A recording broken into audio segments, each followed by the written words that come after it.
Hey everybody, how's it going? I'm all fired up. It's Friday night in the shop. It's freezing cold in here, but you guys fired me up this week. You guys reinvigorated me, and I don't know, you guys just lifted me up. That Dolmar video and the Husqvarna 372 XPG. Again, thank you Lincoln and Jason for making that happen. The positivity just radiated in the comments, and I really appreciate it. You know, sometimes YouTube and the whole chainsaw thing, the chainsaw community, it goes really negative, and I think that's an absolute shame. And it's so nice that there's so many people here that hang out and are just super good people and super positive. The negativity flows from some people, and we're going to keep this channel positive. We're all human. We all do it, friends. We all bash people. From time to time, we go there, right? And I'm trying to get better as I get older. And one thing that I said I would do, and I'm going to keep doing, I'm going to keep this channel positive. And the whole purpose of this channel, and this last week, you guys really proved that to me, is the point of this channel is just to help each other out and share knowledge. I started this channel like 3 years ago and hundreds of videos ago, with no intention of doing anything but just showing what I'm doing. I don't know everything, and I make that very apparent, and when I make mistakes I show it, whether it be blowing up a saw or chipped plating or maybe a base gasket that didn't seal. We show that on this channel. So let's lift each other up and not cut each other down. I don't think one style of porting is any better than the other. I think it really just depends on your experience level and what you're going to do with the saw. I like sending my saws to professionals because professionals give me the straight goods, and sometimes my saws aren't good enough. I can blame everybody or, say, oh no, it's good, but I choose to be open to the feedback because I think it makes me a better builder. And I'm only here to share knowledge with you guys, and we're going to keep on doing that. Now, in the spirit of sharing knowledge, Leon was question of the week this week, and he wanted to know, why do you do machine work? And I brushed over it quickly in a question of the week, but in today's video, let's talk about examples of machine work and why you would do it. I'm going to draw you guys some pictures and just do very basic why you do machine work and what the purpose is. And let's do an example of say a 72cc saw. I'll write down some numbers and I'll show you guys how machine work affects the numbers and what we're actually doing as saw builders, according to me. And again, machine work is yet another argued about, contested subject. I've built saws with no machine work that haul the mail, that are still making money for the guy and cutting wood to this day. I've built saws without machine work that are lackluster. I have also built saws with machine work that are incredible, and I've also built saws with machine work that didn't run that good. So I don't believe in this one size fits all, and there's so many ways to port a saw. I think every saw wants something different, and I think we can all learn different tips and tricks to be better porters. Let's get right to it. Machine work, according to the Tin Man. Okay, friends, let's talk about machine work. Why do we do it? When do you do it? When do you not do it? And then I'm going to show you an example. I'm going to grab some random numbers and I'll show you why you would do machine work. Now, machine work, there's many different ways to do it. Generally, it involves cutting the base and or the squish band. Okay, your squish band is this area right in here. So first off, let's talk about basic machine work. This will probably be the first machine work job you ever do. I'm going to draw a cylinder. Here's your combustion chamber.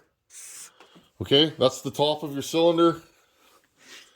This area right in here. Okay, I'm going to turn the light back on. Okay, the first reason why you do machine work, well, you've taken your base gasket out, and again, here's your exhaust port, and here's your intake port. Here's your base of your cylinder, okay? Now the first reason why you would do machine work, you've taken your base gasket out and your piston is in your bore, right? Well, that piston's probably going to have some rattle. And you have too much clearance from the top of your piston to the top of your cylinder. We always talk about measuring squish. Well, squish is the area between here and here, okay? So let's say your squish is 50 thousandths without a base gasket, 50 thousandths, okay? And you want 20 thousandths. Well, you would cut 30 thousandths off the base here. 50 thousandths minus 30 equals 20 thousandths. And boom, you have 20 thousandths squish. Now the reason to tighten the squish, remember when the piston's traveling up, you're pushing that air and fuel into your combustion chamber.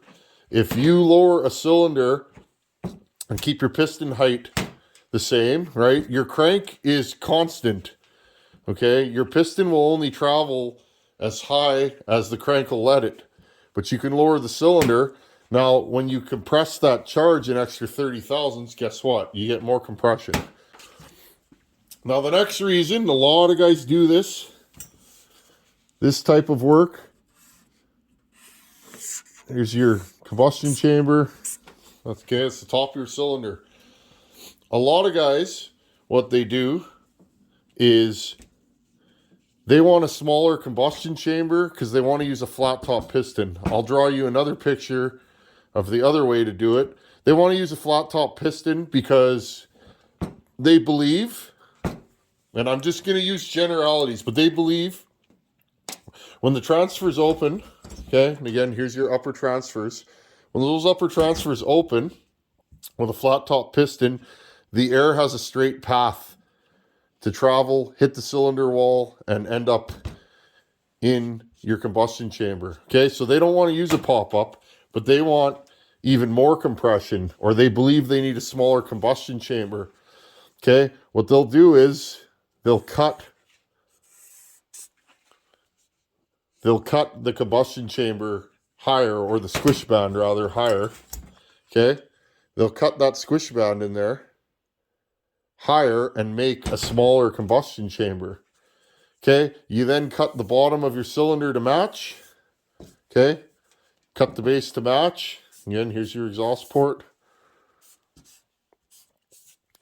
Okay, you'll cut the bottom to match. So if you cut 40 thousandths here, you cut 40 thousandths there, and you'll end up with the same squish you had.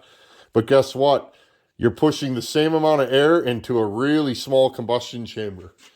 Okay, so that is the other reason why you would do machine work. A lot of guys, this is what they're doing. This is kind of one of the more prevalent styles.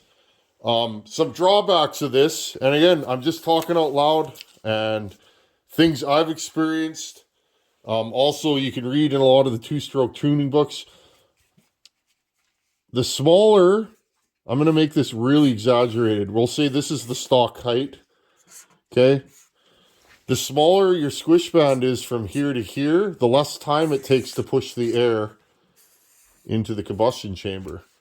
Okay. So if this is 30% wider than this, well, I guess that air has to travel 30% farther. Okay. So be aware of that. I've done it before where I've really cut a chamber, and yeah, I had lots of compression, but the saw didn't run as efficiently. It didn't run as well as I thought it would. Well, why? Because my squish band can be a little bit too wide. Secondly, another drawback of doing this, really high compression. Well, the saw's hard to start. Okay, and that's a big one for me. Living in the north, it gets really cold here. It can be really hard to start super high compression saws. Also, friends, heat. The more compression your saw has, generally the hotter it will run. On a hot summer day, you put the saw down, it can be hard to restart. Also, think about that piston going up and down. That's hard on cranks and bearings. And I'm talking at the extremes. Okay, so be aware of all that. There's a balance to all this stuff. And if you're going to do this kind of work, go the upper limits. But remember, there's pluses and negatives to doing everything. The other thing, friends, and I'm going to just show you on the cylinder, that plating only goes so high. And if you cut 60 thou higher, okay, I'm going to just keep drawing right here. Here's your combustion chamber, okay. If you cut it higher, say your plating stops here and you cut this area, there's no plating there. If your ring travels higher than that, guess what? You'll tear the plating off the cylinder at the top here. So again, be aware of that. It all matters. The other thing you need to look at, the higher the piston travels in the cylinder, right? Be aware that you can freeport, meaning that the base of your piston will travel past the base of your exhaust port. Free porting is not always bad. Some guys do it, some guys don't. I don't really like free porting. Not a thing that I aim for, so be aware of that. Again, the other reason to do machining, you guys have seen this on my channel. I happen to think a lot of these combustion chambers, and again, this is me thinking out loud, I think a lot of these factory combustion chambers are the right size. And I don't want them smaller, because a lot of times I believe the size of the combustion chamber promotes efficiency. And again, we all think what we think, and that's what I think. I don't want a wider squish band. So what you can do is you can cut a pop-up in your top of your piston. But again, if I cut a 40 thou pop-up, that means I'm removing 40 thousandths from this area here, okay, to create that pop-up. Well, I'm making my squish 40 thousandths wider. So again, you'd go to the bottom of your cylinder and you'd cut 40 thousandths off and you'd lower it. So that is generally why you do machine work. Now, another thing I want you guys to be very aware of, though, when you do machine work and you lower a cylinder, you're lowering everything. You're lowering the transfers, you're lowering the exhaust port, but you're also lowering the intake. Lowering transfers and exhaust ports is fine because you can raise your exhaust port back up and you can put your transfers back up if you so choose. If you keep lowering the cylinder, and you guys saw me do this on the last saw I built for Hogan, you might over intake your saw and you might have to JB weld the floor of it. Because again, the cylinder or the piston goes up and the intake opens on the upstroke on the bottom, right? So the lower it is, the sooner it opens. The drawback to over intaking a saw, I've experienced this. I wasn't super aware of this when I first started porting, but the lower your intake floor is, the longer your intake is open, and then you start porting on it, you might end up with a really big intake. This is one I experimented with. You see the little, I call this the Drake intake, Mickey Mouse, whatever you want to call it. This works really well in some saws. It didn't work that good on this saw. I made the intake too large, and I slowed the velocity down. Paired with a, what did we have on this? I think it was a 390 carb. We were having some fueling issues with this build, and the fueling issues were twofold. One, I didn't have enough stroke to make enough impulse to pull impulse through this line. And also, because my intake was so big, I wasn't pulling hard enough on the carb. And I think what was actually going on is there wasn't enough suction on that big carburetor to really get that main jet flowing. And the saw was okay, but it wasn't, it could have been better. So we did it again, right? Now, so let's do an example of machine work with numbers, okay? One more time. We're going to draw this nice combustion chamber. Here's our exhaust port. Here's our intake port. Okay. Here's our transfer, upper transfer. We're not going to draw the lower because we're not worried about that in this case. So let's do the numbers. This is a fictitious. This is a 044 still. Okay. My exhaust roof opens. Exhaust opens 102 after top dead center.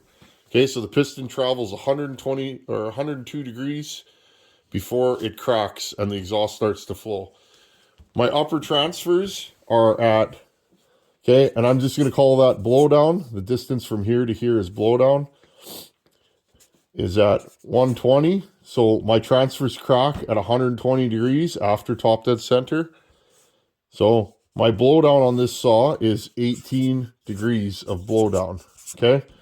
My intake opens at 72, and I go by durations, so 144. Math was never my strongest subject, friends. And I do math for a living, measuring with a tape measure all day. Okay, 144. So a lot of times why I do machine work is I want to lower my upper transfers because I want a little bit longer blowdown. Okay, so I say the exhaust roof I want a little higher on this build, this fictitious still 044. I want longer blowdown. So say I want 22 degrees of blowdown. And we'll say, I don't know what it is on a still. We'll say 15 thousandths. Okay, 15 thousandths of travel. And again, it's not linear on a crank, but we'll say 15 thousandths of travel equals 1 degree of timing. Okay, so here's what I'm going to do, friends. I'm going to do another piece of paper. I hope this isn't too nerdy for you guys, but I'm nerding out right now. My desired numbers on this, we got 102, 120, 144. My desired timing numbers on this saw, my exhaust, I'm going to run at 100 degrees. Okay. I want my transfers.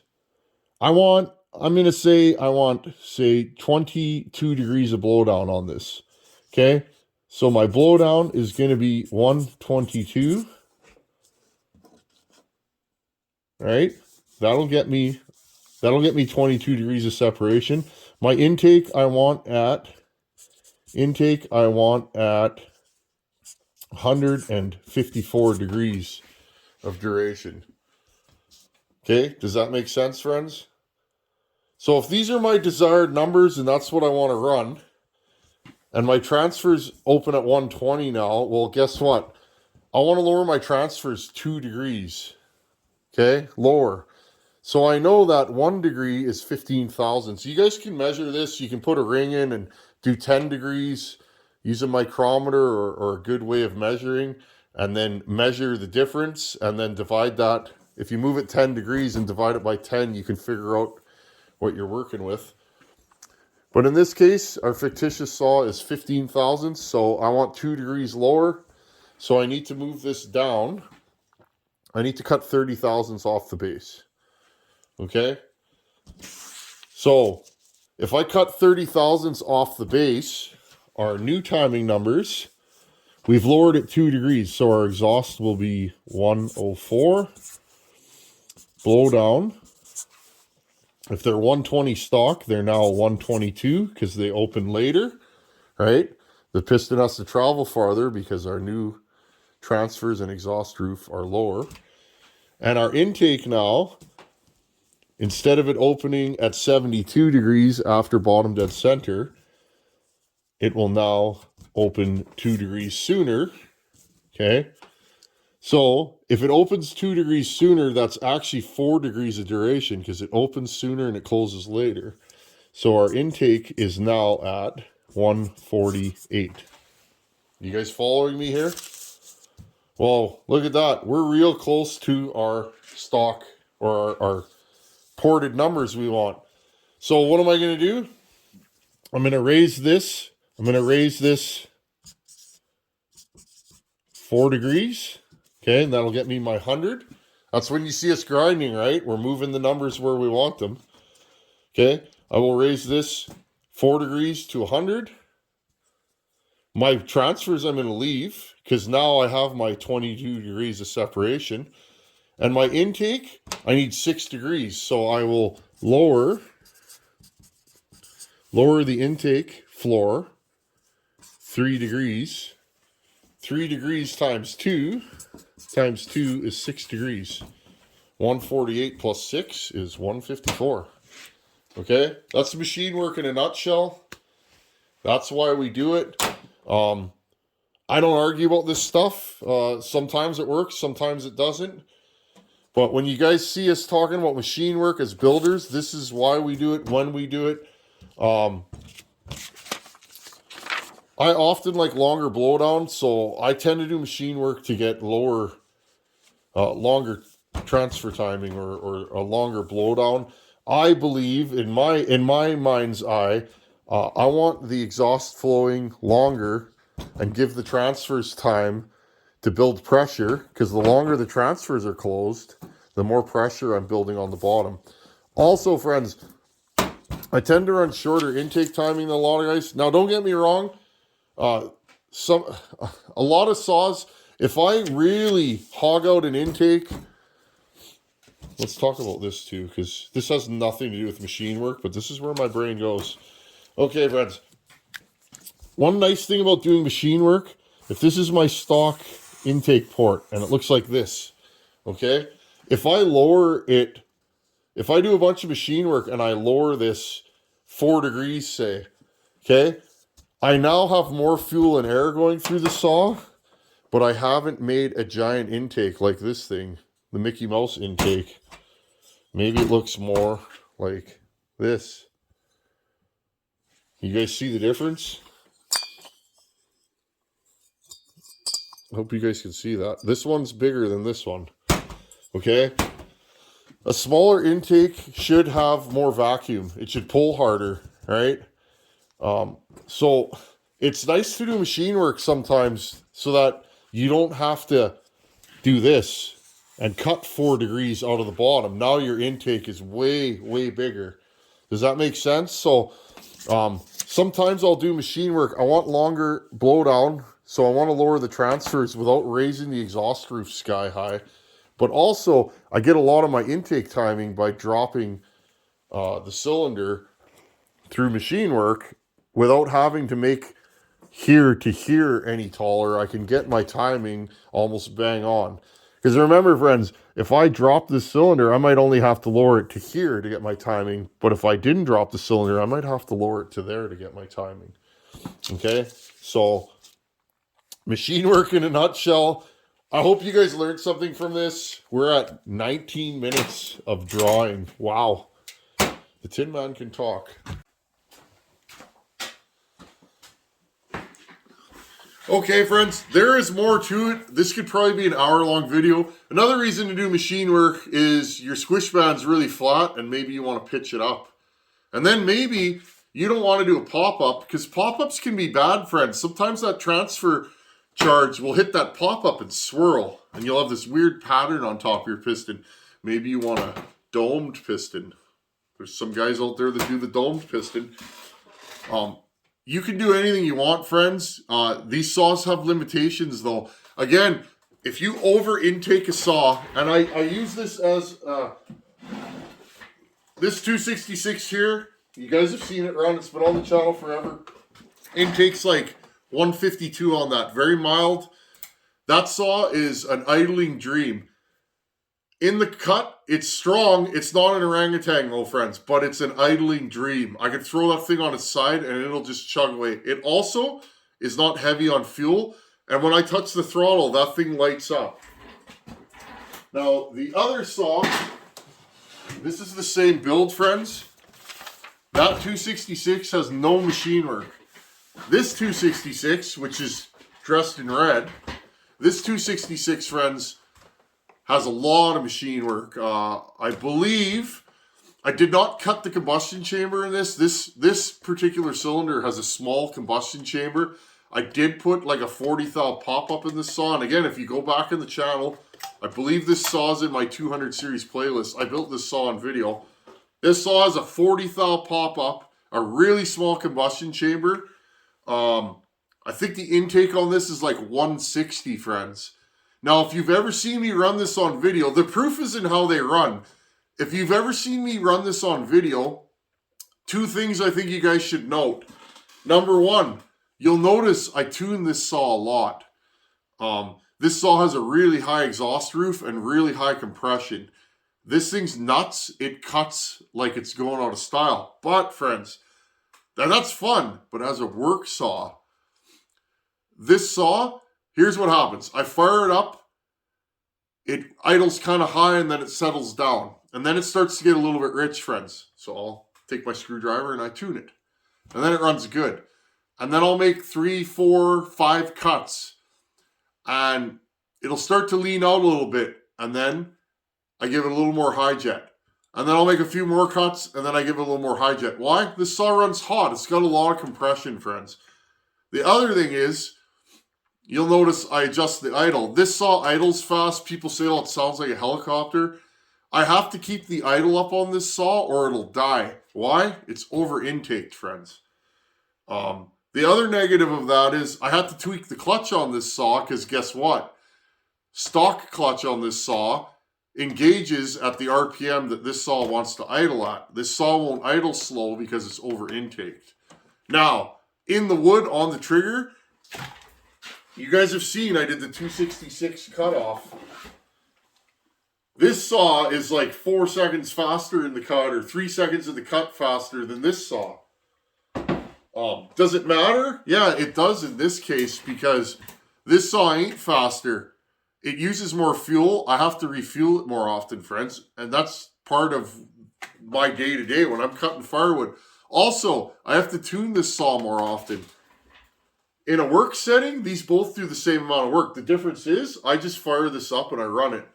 This takes a little more care, a little more concern. Well, why? High compression, pop-up, and over-intaked. I partied with this saw. I wanted to see. This saw is also on its second set of bearings. Why? Because high RPM, high compression, lots of heat. You guys get where I'm going with this. So I'm not saying don't do machine work. I'm not saying do machine work. There are pluses and negatives to any style and any way of porting.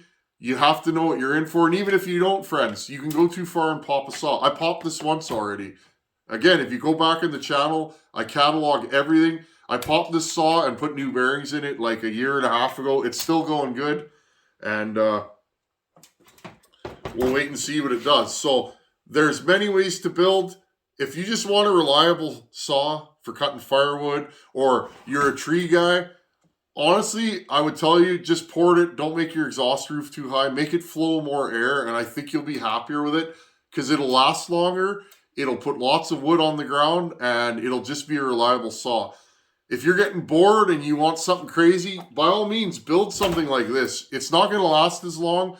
You're going to have to keep a sharp chain. You're going to have to tune it more often. And it will blow up sooner. If I was going to give one of my buddies a work saw and be like, here's a saw you can make money with, well, guess what? This would be a more impressive saw, and you know, it would be a cut-off winner. But at the end of the day, friends, when this thing blows up, you know, for a guy that's making a living, this saw, I would hand this to anybody I know and be like, work with it. So, where did I get this from? Right here. Anyhow, friends, I hope you guys learned something there. A little bit of a longer video, Friday night in the shop. Play around, experiment, try different things. It's time for question of the week. These are fun. I'm enjoying this segment. I hope you guys are too. This one comes from Jerome Ellett. He sent me a quick email saying that he bought a really nice shape 266 Husqvarna, and you guys know me, I love those saws. What Jerome's saying is the saw is super hard to pull over. It moves freely with the spark plug out, but if you put the spark plug in, it's hard to pull over. So, without any more information than that, I don't know if the saw's running. I don't believe he gave me that information. But first thing I could say, if you're not used to a professional saws usually have more thump. They are harder to pull over. So if it's just hard to pull over, but you can pull it over, generally that's just a really good condition 266. with no issues. If the piston and ring look good, I'd say you're good to go. Now, one thing I would do on the 266 is an old saw, and I've had this before. I've had saws that are super hard to pull over, and what it is, they're full of carbon on top of the piston and in the combustion chamber. And what happens is, that's like doing machine work. You have less squish and your combustion chamber is smaller, and you can end up having a saw with jacked up compression that's actually just a stock saw, but it's full of carbon. So maybe what you should do, Jerome, if I was you, when you have that spark plug out, shine a flashlight in there and see if you can see a bunch of black carbon and soot on top of the piston. If it is like that, no big deal.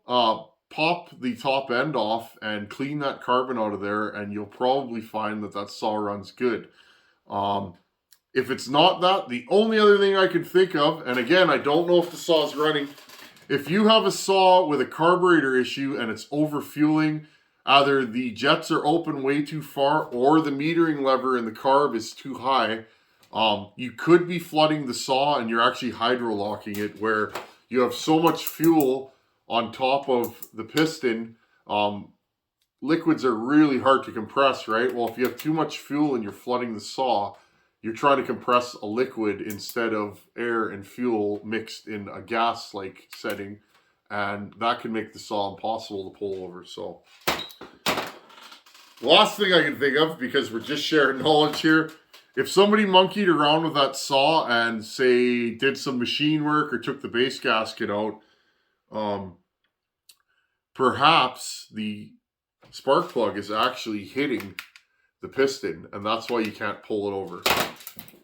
So those could be the three reasons. Generally, a lot of these old saws have a lot of thump, and they can be hard to pull over. If you're not used to that type of saw, they can be bears to start. After a while, you get used to it, and when you pull a saw over, you pull it like you mean it. Anyways, Jerome, I hope that helps. And everybody, thank you for sending in all the questions, and we'll just keep putting them in at the end of the videos. Thanks for watching. Take her easy, and once again, lift each other up. We got to stop cutting each other down as men. It doesn't feel good, and I think we should all lift each other up. Thanks for watching. Take her easy. Later.